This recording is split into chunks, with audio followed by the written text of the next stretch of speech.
Di atas puncak sebuah bukit di Kuala Lumpur, tersembunyi sebuah mahligai legenda. Ia pernah jadi simbol kekuasaan, tempat VIP dan kerabat diraja, malah pernah jadi bintang filem Hollywood. Tapi, di sebalik semua kemegahan tu, ia simpan satu kisah yang dah lama orang lupakan. Ini cerita Carcosa Seri Negara. Cuba bayangkan, ini bukan dialog dari skrip filem tau. Ini kata-kata sebenar dari pengarah filem blockbuster Hollywood, John M. Chu. Dan dia bukan tengah cakap pasal set filem yang usang, tapi dia tengah cakap pasal sebuah khazanah negara kita. Ya, inilah Carcosa Seri Negara. Jadi persoalan paling besar sekarang, macam mana sebuah istana yang begitu gah boleh jatuh sampai jadi macam tu? Itulah misteri yang akan kita cuba rungkai. Okey, untuk faham cerita ni, kita kena patah balik ke permulaannya. Dan semuanya bermula dengan nama dia yang bunyi pun dah macam dari novel fantasi. Nama Carcosa tu sendiri pun dah penuh misteri. Ada yang kata ia diilhamkan dari sebuah buku lama tahun 1895 tentang sebuah kota mitos yang hilang. Ada juga teori lain katanya ia gabungan perkataan Itali cara casa yang bermaksud rumah idaman. Nampaknya sejak dari mula lagi tempat ni memang dah ditakdirkan untuk jadi legenda.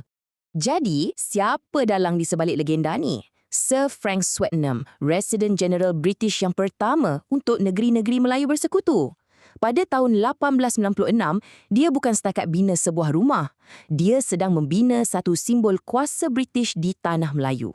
Tapi, macam yang kita tahu, sejarah ni sentiasa ada plot twist dia sendiri.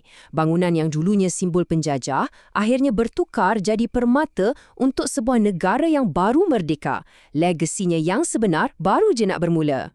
Kalaulah dinding-dinding Carcosa ni boleh bercakap, macam-macam cerita kita boleh dengar. Tengok ni, ia bermula sebagai kediaman rasmi British pada 1904. Kemudian, masa Perang Dunia Kedua, tentera Jepun ambil alih buat markas. Lepas kita merdeka, ia dihidupkan semula sebagai istana tetamu. Akhirnya, pada 1987, ia diserahkan sepenuhnya kepada Kerajaan Malaysia. Setiap era ni, tinggalkan parut dan ceritanya sendiri. Dan inilah zaman kegemilangannya. Seri Negara jadi hos kepada tetamu-tamu paling penting di dunia. Cuba bayangkan, Queen Elizabeth II sendiri pernah berjalan di dewan-dewan ni pada tahun 1989. Statusnya sebagai ikon kebangsaan masa tu memang tak boleh disangkal lagi. Tapi, macam dalam mana-mana cerita dongeng kan, mesti ada babak yang gelap. Di sebalik tabir Hollywood dan kemasyhuran antarabangsa tu semua, ada satu realiti pahit yang orang ramai tak nampak. Sebabnya, kemegahan sesebuah simbol tu boleh pudar. Dan dari sinilah plot cerita kita mula berubah. 1.3 juta ringgit. Ini bukan sekadar nombor. Inilah harga sebuah pengabaian. Inilah kerugian yang dilaporkan oleh pengurusan terakhir. Satu petanda yang sangat jelas yang istana ni sedang sakit tenat. Dan apa simptom-simptom dia? Macam-macam. Pertikaian pengurusan. Laporan kerosakan struktur yang parah. Dinding-dinding penuh kulat, lantai pula rosak sebab kebocoran air. Sikit demi sikit, dari dalam, mahligai ini mula reput. Sehinggalah akhirnya, ia ditinggalkan. Dan di sinilah bahagian yang paling ironik. Keadaan terbiar macam inilah yang ditemui oleh kru filem Crazy Rich Asians.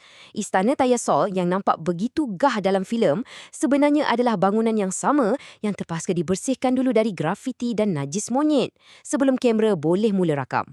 Satu ilusi Hollywood yang menutupi kebenaran yang menyedihkan. Semua ni membawa kita kepada satu soalan yang sangat besar.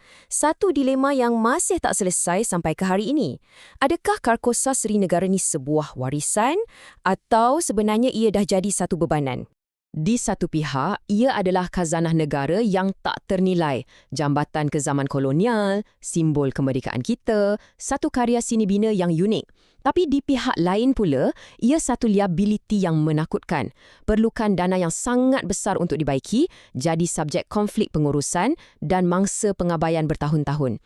Jadi, macam mana sesebah negara nak pilih antara kenangan dengan kenyataan? Sebab akhirnya, ini bukan lagi pasal sebuah bangunan lama. Ini dah jadi soal identiti kita sebagai sebuah negara.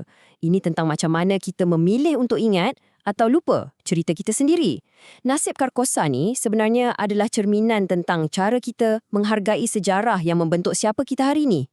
Jadi, persoalan terakhir untuk kita fikirkan bersama, Adakah monumen bersejarah ni akan diberi nafas baru atau adakah ia akan dibiarkan menjadi runtuhan terindah di Malaysia?